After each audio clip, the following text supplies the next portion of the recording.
The massive alien ship dropped out of hyperspace like a dark storm cloud over Earth's moon.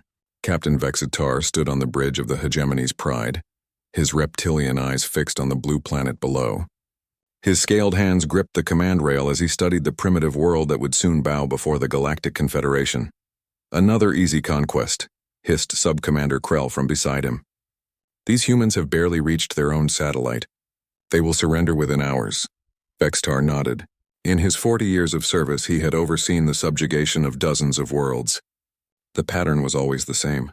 Show up with overwhelming force. Demand surrender. Watch the primitives fall to their knees in terror. Simple and efficient. On Earth, alarms screamed across every military base. Commander Hyunwoo Park rushed into the emergency command center beneath the Rocky Mountains. The massive screens showed satellite feeds of the alien vessel, a ship so large it cast shadows on the lunar surface. "Sir, we're receiving a transmission," reported Lieutenant Kim at the communication station. "Put it through," Hyunwoo ordered. The main screen flickered, showing Captain Vexitar's intimidating form. When he spoke, his voice was cold and full of authority. "Primitive humans of the third planet, I am Captain Vexitar of the Galactic Confederation. Your world has been selected for integration into our empire. You have 72 hours to surrender unconditionally. Resistance will result in the complete pacification of your species." The transmission ended, leaving the command center in stunned silence. Admiral So-Young Kim arrived within minutes, her uniform still wrinkled from being pulled out of bed. She was a small woman with steel in her eyes and the respect of every soldier under her command. "Status report," she demanded. "Single vessel, roughly 15 kilometers long," reported Major Han from the sensor station. "Energy readings are off the charts. The ship could probably glass half a continent with one shot." So-Young studied the data scrolling across the screens. "What do we know about these Confederation people?" Dr. Taemin Lee, Earth's top expert on theoretical alien contact, pulled up his analysis. "I've been monitoring their broadcasts.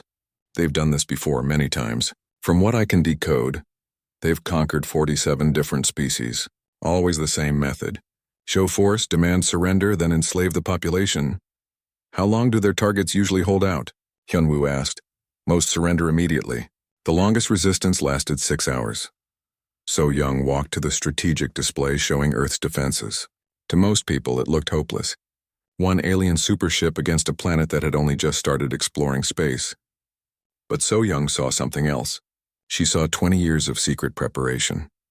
"Dr. Lee, can you tell if they've detected our real capabilities?" Taemin checked his readings. "No, ma'am. They're only scanning with basic sensors. They think we're exactly what we appear to be, a primitive world with simple chemical rockets." A thin smile crossed So-Young's face. "Then they're in for a surprise. Hyunwoo, contact Captain Jinho Choi. Tell him it's time for a closer look at our visitors." Captain Jinho received the order aboard his stealth frigate Silent Thunder. The ship was humanity's most advanced vessel, built in secret shipyards hidden in the asteroid belt. Its hull absorbed sensor beams instead of reflecting them, making it nearly invisible. "Take us in nice and slow," Jinho told his crew. "I want to know everything about that ship." As the Silent Thunder drifted closer to the alien vessel, Jinho studied the massive ship through his scopes. It was impressive, certainly. Thick armor, powerful energy weapons, and enough firepower to destroy a city. But Jinho had been a naval officer before joining the space service. He knew the difference between a ship built for war and a ship built for intimidation. "Look at those weapon placements," he told his tactical officer, Lieutenant Min Ho-yoon. "They're all designed for bombardment. Long-range heavy firepower meant to hit targets that can't fight back." "What about close combat?" Minho asked. "That's the interesting part. I don't see much point defense. No rapid-fire weapons for dealing with smaller, faster targets. It's like they've never had to fight an enemy that could actually reach them." Jinho transmitted his findings back to Earth Command. Admiral So-Young reviewed the data with growing confidence. The alien ship was powerful, but it was designed for a specific type of warfare. Overwhelming primitives who had no choice but to surrender. "They've been doing this so long, they've forgotten how to actually fight," she told the assembled command staff. "Every species they've conquered gave up immediately. They have no experience with real resistance," Dr. Taemin interrupted with urgent news. "Admiral, I've broken more of their communications. The ship's crew is getting impatient. They're discussing a demonstration to speed up our surrender. What kind of demonstration? Hyunwoo asked. They want to destroy one of our cities. Show us what happens to species that don't cooperate. The command center fell silent. Everyone understood what this meant. The aliens weren't interested in negotiation or peaceful contact. They were conquerors, pure and simple. So Young stood up slowly. For 20 years she had prepared for this moment. Ever since the first radio signals from space had been detected, a secret group of military leaders and scientists had worked to prepare Earth for hostile contact. They had built hidden bases, developed advanced weapons, and trained soldiers for a war most people thought would never come. "Gentlemen," she said quietly, "it appears our visitors need to learn something about human nature. When someone threatens our home, we don't surrender. We fight back." She turned to the communications officer. "Send a message to all hidden bases and orbital platforms. Authorization code Broken Arrow. Repeat, Broken Arrow." Across the solar system, sleeper installations came to life. On the far side of the moon, massive railgun batteries emerged from camouflaged bunkers. In the asteroid belt, missile platforms shed their disguises as mining equipment. Around Earth itself, satellites that looked like weather monitoring stations revealed their true nature as weapons platforms. The aliens had given humanity 72 hours to surrender. They had expected fear and submission. Instead, they had awakened something they had never encountered before, a species that would rather die fighting than live as slaves. Captain Vextar stood on his bridge, confident that another primitive world would soon join the Confederation. He had no idea that he had just made the worst mistake in galactic history. The humans weren't going to surrender. They were going to fight back. Captain Vextar paced the bridge of his ship, his clawed feet clicking against the metal floor. 48 hours had passed since his surrender demand, and the humans had not responded. This had never happened before.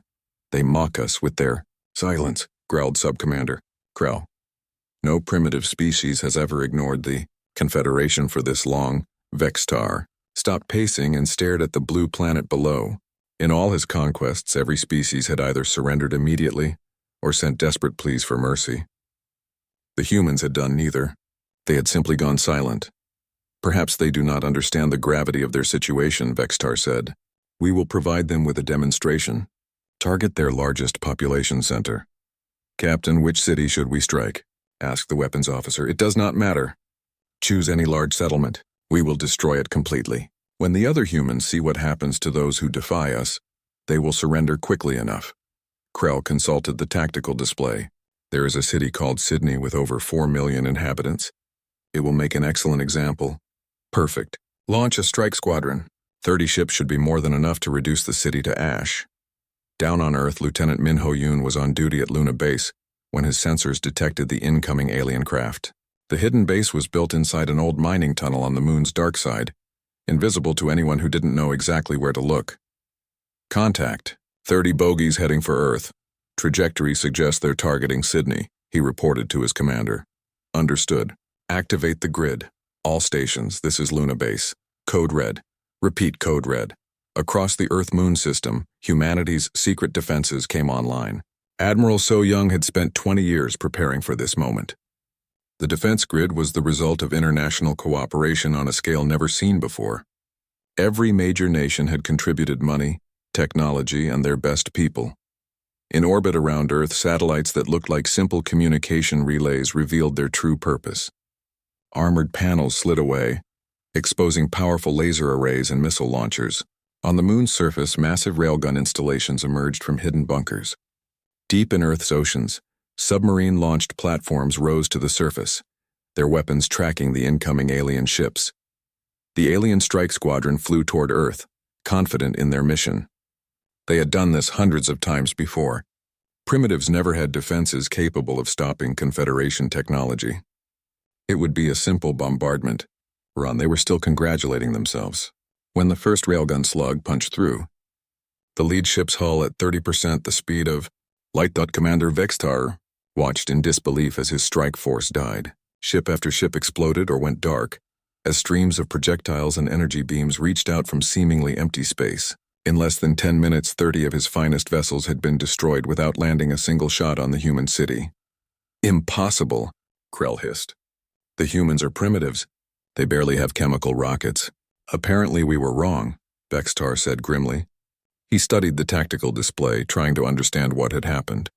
Scan the area around their planet again. Full intensity. The new scans revealed the truth.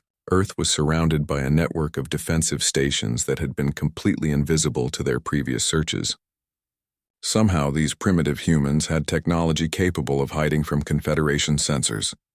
Back on Earth, Dr. Heejin Nam smiled as she reviewed the intercepted alien communications from her office, deep beneath Seoul. As head of military intelligence, she had spent years learning to decode alien languages and technology. "They're panicking," she reported to Admiral So Young. "Their communications are full of confusion. They're calling for reinforcements." "How many ships are they requesting?" So Young asked. "The entire 3rd Subjugation Fleet, 50 capital ships and 200 support vessels." So Young nodded. "They're treating us as a serious threat now. Good. That will make them predictable."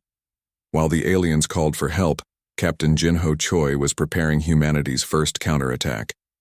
His squadron of 12 fighters had launched from a hidden asteroid base, their hulls painted black to blend with space. "Remember," Jinho told his pilots, "we're not trying to destroy their main ship. We want to sting them, make them angry, and learn how they fight." The human fighters approached the alien vessel using tactics no Confederation commander had ever encountered. Instead of flying in formation, they spread out across thousands of kilometers. They used random flight patterns that made targeting difficult. Most importantly, they used the debris from the destroyed strike squadron as cover. Lieutenant Sujin Bei was the first to reach attack range. Her fighter was tiny compared to the alien ship, barely the size of a shuttle, but it carried enough nuclear missiles to cripple a cruiser. "Target acquired," she reported. "Firing." Her missiles streaked toward the alien ship's sensor arrays. The Confederation vessel's point defenses activated, shooting down most of the incoming warheads. But 3 got through, blasting craters in the ship's hull and blinding several sensor clusters. "Direct hit," Sujin shouted. "Their armor is thick, but those sensors are vulnerable." The other fighters followed her lead, targeting communication arrays, weapon mounts, and anything that looked important. The aliens fired back with their massive energy weapons, but the guns were designed for destroying large targets at long range. The small, fast human fighters were almost impossible to hit. Captain Vexitar watched his ship take damage from enemies he could barely see. "How are they doing this? Their technology should be centuries behind ours." "Sir," reported his tactical officer, "they're using unconventional attack patterns. Our targeting systems are designed for standard fleet engagements. These small craft are too fast and too random for our computers to track effectively. Then target them manually. We're trying, sir, but they're using our own debris as cover. Every time we get a lock, they disappear behind wreckage from our strike squadron." Jinho coordinated the attack from his command fighter, watching as his pilots systematically damaged the alien ship's external systems. They weren't trying to destroy it. That would take much larger weapons. Instead, they were teaching the aliens a lesson about human warfare. "All fighters, this is Jinho. Execute withdrawal pattern Delta. We've done enough damage for one day." The human fighters vanished back into the asteroid field as quickly as they had appeared, leaving the massive alien ship wounded and confused. For the first time in Confederation history, a primitive species had attacked them and gotten away with it. Engineer Bo-Ra Kang was waiting when the fighters returned to base. She immediately began studying the sensor recordings and weapon camera footage from the attack. "Look at this," she told Admiral So Young. "Their ship's design is all wrong for real combat. Those weapons are powerful, but they take forever to recharge. The armor is thick, but only in certain places, and their point defenses are designed to stop missiles, not manned fighters." "What does that tell us?" So Young asked. "They've been fighting the same type of war for so long they've become specialists. They're very good at bombarding defenseless planets, but they have no experience with enemies that fight back intelligently." So Young studied the data. The alien ship was damaged but not destroyed. More importantly, the aliens now knew they were facing a real military force, not frightened primitives. "Dr. Nam, what are the aliens saying now?" Heejin checked her translation systems. "They're reporting to their superiors that Earth has unexpected defensive capabilities and requesting immediate reinforcement. They're also asking for new tactical doctrines for fighting unconventional enemies." "Unconventional enemies," So Young repeated with a grim smile. They have no idea what unconventional means, but they're about to learn. The first phase of the war was over. Humanity had revealed that they could defend themselves and fight back. The aliens were calling for a much larger fleet, expecting that more ships would solve their problem.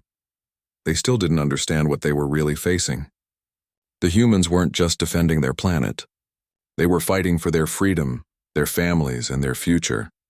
And humans, Admiral So Young knew, were at their most dangerous when they had something worth fighting for. Admiral Zixthul arrived with the third subjugation fleet like an angry god descending from the stars. 50 massive capital ships and 200 support vessels dropped out of hyperspace in perfect formation. The alien commander stood 8 feet tall, his insectoid features twisted in confidence as he studied the primitive world below. Captain Vextar has clearly lost his nerve, Zixthul clicked to his staff officers. One ship should have been enough to cow these humans. I will show him how the Confederation deals with upstart primitives. The massive fleet arranged itself in bombardment formation around Earth. From his flagship Inevitable Victory, Admiral Zixthul prepared to demonstrate why no species had ever successfully resisted the Confederation for more than a few hours. On Earth, the past 2 weeks had been a whirlwind of preparation. Admiral So Young had used every minute to strengthen humanity's defenses and prepare for the coming storm. Colonel Jae-Sung Han stood in a bunker beneath Seoul, addressing resistance cell leaders from around the globe. The room was packed with soldiers, scientists, and civilians who had volunteered to fight for their world's freedom. Remember, Jae-Sung told them, if the orbital battle goes badly, you are humanity's last hope. Every city, every town, every village must be ready to resist occupation. Make them pay for every street, every building, every room. The resistance cells had been training for scenarios most people hoped would never happen. They had weapons caches hidden in abandoned buildings, communication networks that could survive nuclear bombardment, and plans to turn every human settlement into a fortress. Dr. Tae-Min Lee had been equally busy. Working around the clock with teams of biologists and chemists, he had developed weapons specifically designed to target alien physiologies, gas grenades that would be harmless to humans but deadly to the reptilian saurians, biological agents that could shut down insectoid nervous systems, sonic weapons tuned to frequencies that would disorient alien hearing. We're fighting for the survival of our species, Tae-Min had told his team. Every advantage we can gain might save millions of lives.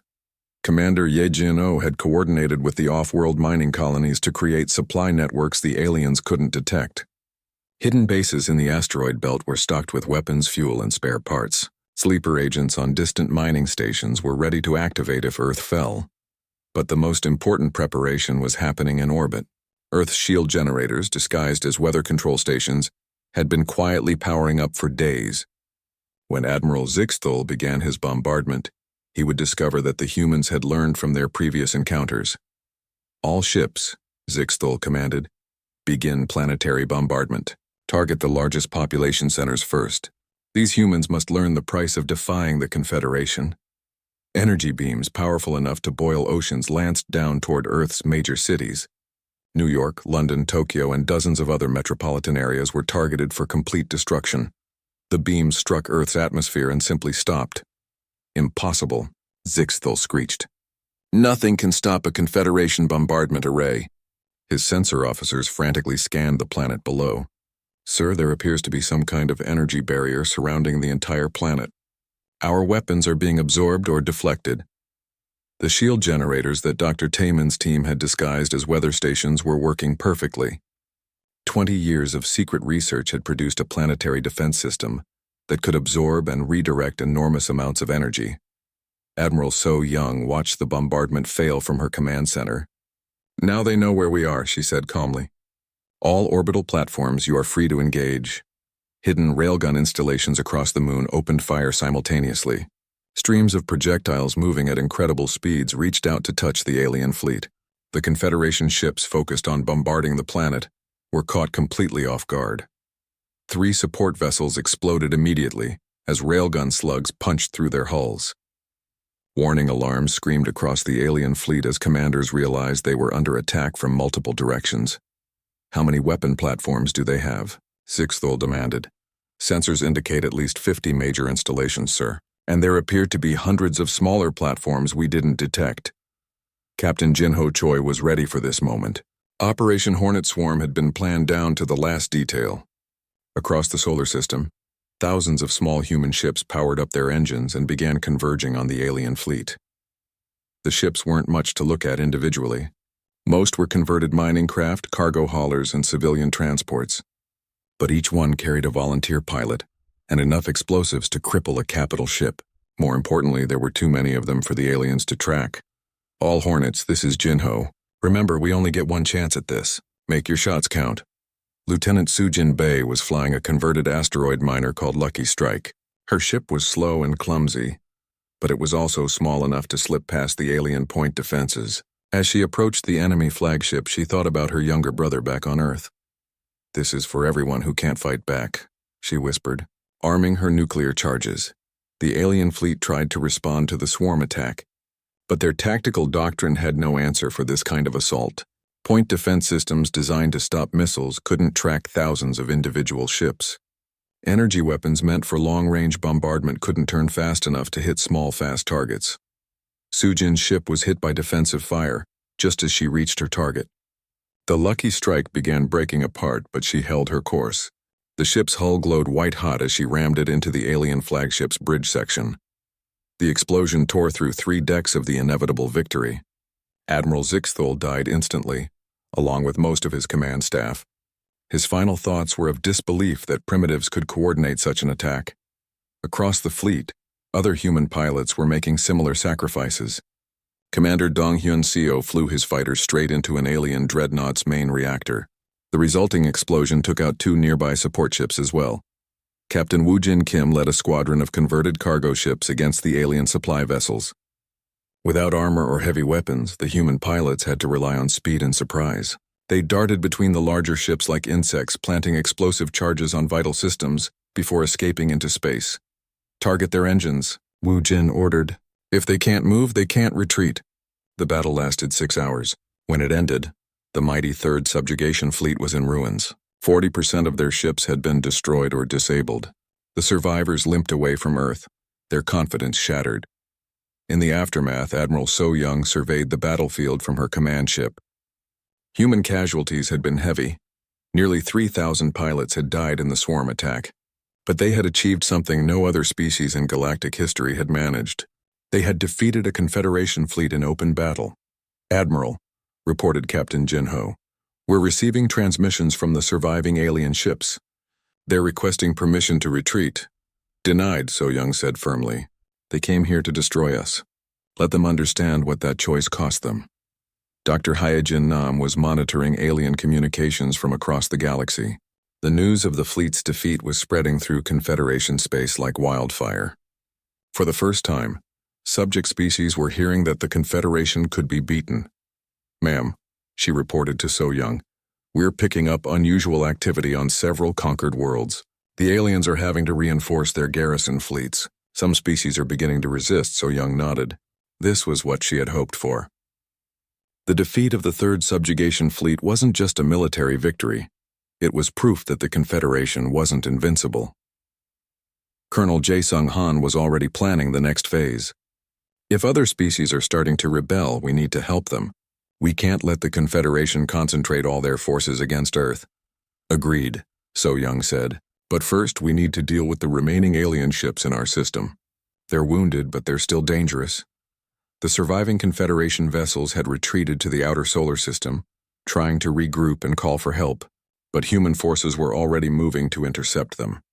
Captain Donghyun Seo, who had survived his ramming attack when his fighter's ejection seat worked properly, was leading a pursuit force of Earth's remaining ships. Engineer Bo-Ra Kang had been studying the wreckage of alien vessels. The technology was impressive, but she was beginning to understand its weaknesses. Their ships are built for intimidation and overwhelming firepower, she explained to the command staff, but they're not designed for prolonged combat. Look at these power systems. They can deliver massive bursts of energy, but they overheat quickly. And their armor is thick, but it's poorly distributed. What does that mean for us? Admiral So Young asked. It means we've been fighting them the right way. Fast attacks, multiple targets, hit-and-run tactics. They can't adapt to that kind of warfare because their entire military doctrine is based on quick surrender by their enemies. Dr. Taemin was equally optimistic. The biological samples we've recovered show that most Confederation species are physically weaker than humans. They rely on technology and intimidation because they can't match us in direct combat. As reports continued to flow in from across the galaxy, it became clear that humanity had accomplished something. The news traveled through hidden communication networks that the Confederation had never suspected existed. On worlds across the galaxy, enslaved species whispered the impossible truth. The humans had fought back and won. Captain Wu Jin, Kim stood on the bridge of the stealth ship Defiant Dawn as it drifted through the outer edges of the Murthani system. His mission was to make contact with the aquatic people who had been enslaved for over 200 years. "Sir, we're receiving a transmission," reported his communications officer. "It's heavily encrypted, coming from the planet's deep ocean trenches." The message, when decoded, was simple. "Are you the humans? Are the stories true?" Wu Jin smiled.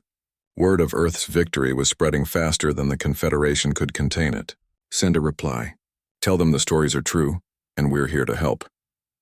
3 days later, Wu Jin found himself in an underwater city that officially didn't exist. The Murthani had built their hidden base in the deepest ocean trench on their homeworld, far below where Confederation sensors could detect it. Princess Hanul Song, leader of the human refugee fleet, had arrived 2 days earlier with intelligence that could change everything. Her ships had escaped Earth before the lockdown, carrying vital information about Confederation military doctrine. "We've analyzed their fleet movements for the past 50 years, Hanul told the assembled resistance leaders. The Confederation has 3 main fleets, but they've never had to fight on multiple fronts. Their strategy depends on concentrating overwhelming force against one target at a time." The Murthani commander, an elegant being with silver scales and wise eyes, listened carefully. "You're suggesting we coordinate uprisings across multiple worlds simultaneously?" "Exactly," Wu Jin confirmed.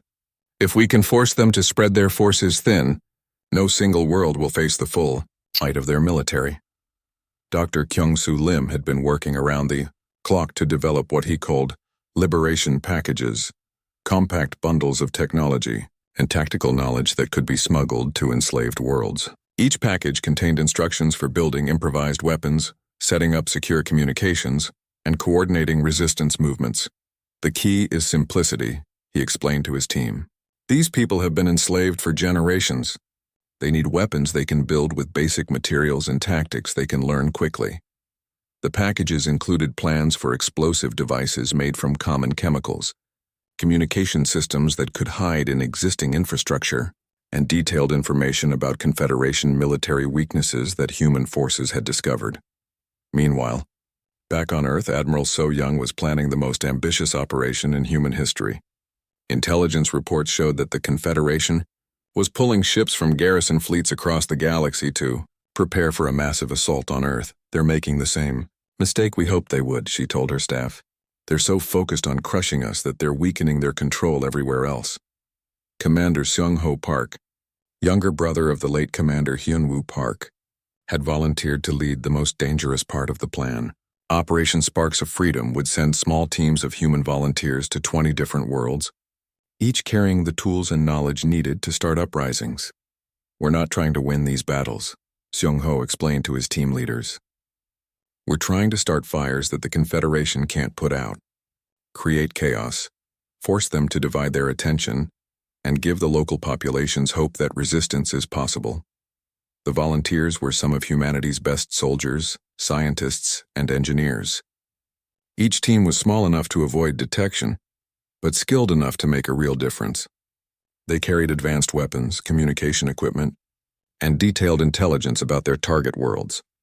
Lieutenant Colonel Daeun Shin was assigned to Vrilketh Prime, homeworld of the insectoid species that had been enslaved for over a century. Her team's mission was to contact the underground resistance and provide them with human military technology. "The Vrilketh are natural tunnel fighters," she told her squad. "If we can give them better weapons and coordinate their attacks, they could tie down an entire Confederation garrison." Captain Sang-Woo Jung drew the most dangerous assignment, infiltrating Hegemonia Prime, the Confederation's capital world. His mission wasn't to start an uprising, but to gather intelligence about the enemy's command structure and locate their most critical facilities. "We need to know how they control their empire," Admiral So Young had explained. If we can find their central command systems, we might be able to disrupt their entire military network. The first world to openly rebel was Myrthania. Using human-designed underwater explosives, the aquatic resistance destroyed 3 major Confederation mining platforms simultaneously. The attacks were perfectly coordinated, striking at multiple points across the planet's vast oceans. The Confederation response was swift, but ineffective. Their ships were designed for space combat, not underwater warfare. When they tried to retaliate, they found that the ocean itself protected the Myrthani rebels. "Sir," reported the Confederation commander's aide, "we can't locate their main base. Our sensors can't penetrate the deep ocean, and their attacks are coming from everywhere at once." Within days, the success on Myrthania inspired similar uprisings on other worlds. The Vrilkith used their tunnel networks to attack Confederation facilities from below. The crystalline Shardani synchronized their resistance efforts across their entire crystal network, creating continent-spanning coordination that the aliens couldn't intercept. Dr. He Jin, Nam monitored the galactic situation from her command center on Earth. 12 worlds are now in open rebellion, she reported. The Confederation is pulling ships from 18 different sectors to respond to the uprisings. What about their main fleet heading for Earth? Admiral So Young asked. Still coming, but they've had to reduce its size by 30% to deal with the rebellions. Instead of 800 ships, we're looking at 550. The plan was working better than anyone had hoped. The Confederation military machine, designed to crush isolated resistance, was struggling to cope with simultaneous uprisings across their empire. On Vrilketh Prime, Lieutenant Colonel Da Yun Shin was training insectoid warriors in human combat tactics. The Vrilkith were natural fighters, but centuries of slavery had broken their military traditions. "Remember," she told them through a translation device, "your tunnels are your greatest advantage. The Confederation has to come down to fight you, and when they do, they're fighting on your terms." The Vrilketh warriors clicked their approval. For the first time in generations, they were learning to fight back instead of simply endure. Captain Sang Woo-jung had successfully infiltrated Hegemonia Prime by disguising himself as a maintenance worker. What he discovered there was both shocking and encouraging. "The Confederation's control system is more fragile than we thought," he reported in a coded transmission. "Their slave control implants are all connected to a central network. If we could disrupt that network, every enslaved being in the galaxy would be free simultaneously." The information changed everything. The war wasn't just about defending Earth anymore. It was about liberating an entire galaxy. Princess Hanul Song was coordinating the formation of new alliances between the rebelling species. The Myrthani Depths Republic, the Vrilketh Hive Collective, and the Shardani Crystal Harmony were already discussing mutual defense pacts. "We're not just creating rebellions," she realized. "We're creating the foundation for a new galactic civilization based on cooperation instead of domination." But even as the rebellion spread, Admiral So Young knew the real test was still coming. The Confederation's first armada was gathering at the edge of human space, 550 ships under the command of Supreme Admiral Rex Moth, the most experienced military commander in Confederation history. Rex Moth had never lost a battle. His forces had crushed dozens of rebellions over the centuries, but he had never faced anything like humanity before. The galaxy was changing. For the first time in 1,000 years, hope was spreading from world to world. The Confederation's empire of fear was beginning to crumble, and at the center of it all were the humans who had refused to surrender. The final battle was coming, and both sides knew it would determine the fate of every species in the galaxy. Supreme Admiral Rex Moth stood before the holographic display showing the current state of his empire, and what he saw filled him with cold fury. Red markers indicated 12 worlds in open rebellion. Yellow markers showed another 20 worlds experiencing civil unrest.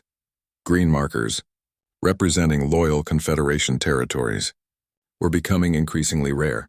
In 3 months, these humans have accomplished what no species has managed in 1,000 years, he growled to his assembled fleet commanders. They have given hope to our slaves.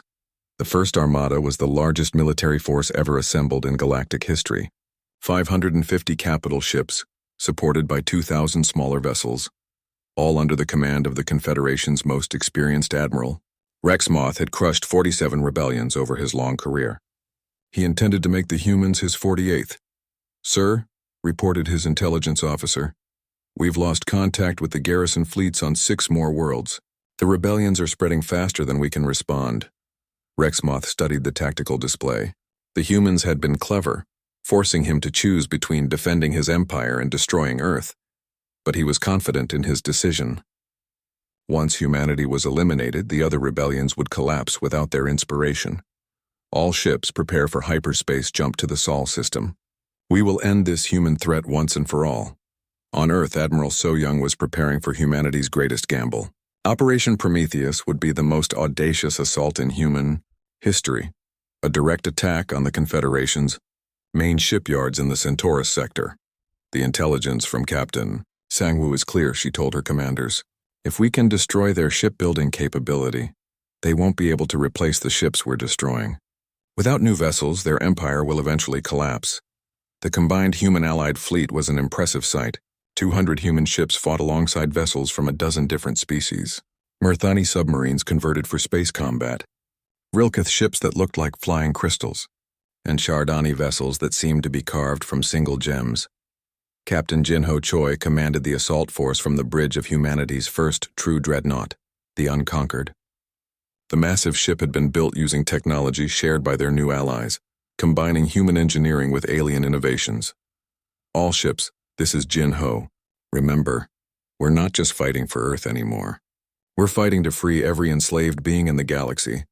The journey to the Centaurus shipyards took 5 days at maximum hyperspace speed. When the Allied fleet dropped back into normal space, they found the shipyards defended by only 50 Confederation vessels. "Where are the rest of their ships?" asked Commander Ye Jin-ho. "Probably dealing with rebellions," Jinho replied. "Rexmoth pulled everything he could for his assault on Earth. This is our chance." The shipyards were massive, orbital construction platforms the size of small moons, capable of building the largest Confederation warships. Destroying them would set back their shipbuilding capability by decades. Lieutenant Colonel Da-Yun Shin led the ground assault teams that would board the stations. Her forces included human marines, Vrilketh tunnel warriors, and Shardani crystal shapers. The combination of different fighting styles was proving devastatingly effective. "Remember," she told her assault teams, "we're not trying to capture these facilities. We're here to destroy them completely. Plant your charges and get out." The battle for the shipyards was fierce but brief. The Confederation defenders were outnumbered and unprepared for the Allied assault tactics. Human ships used their speed and maneuverability to close with the enemy stations, while Murthani vessels attacked from unexpected angles, and Vrilketh ships seemed to appear from nowhere. Da-Yun's marines fought through the station corridors with ruthless efficiency. The confined spaces of the shipyards negated most of the Confederation's technological advantages.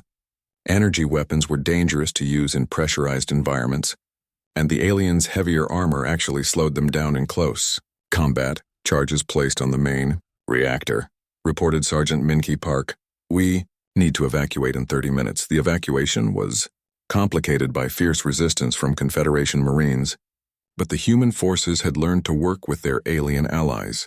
Vrilketh warriors used their natural tunneling abilities to create escape routes through the station's hull, while Shardani fighters used their crystal manipulation powers to seal off pursuit routes.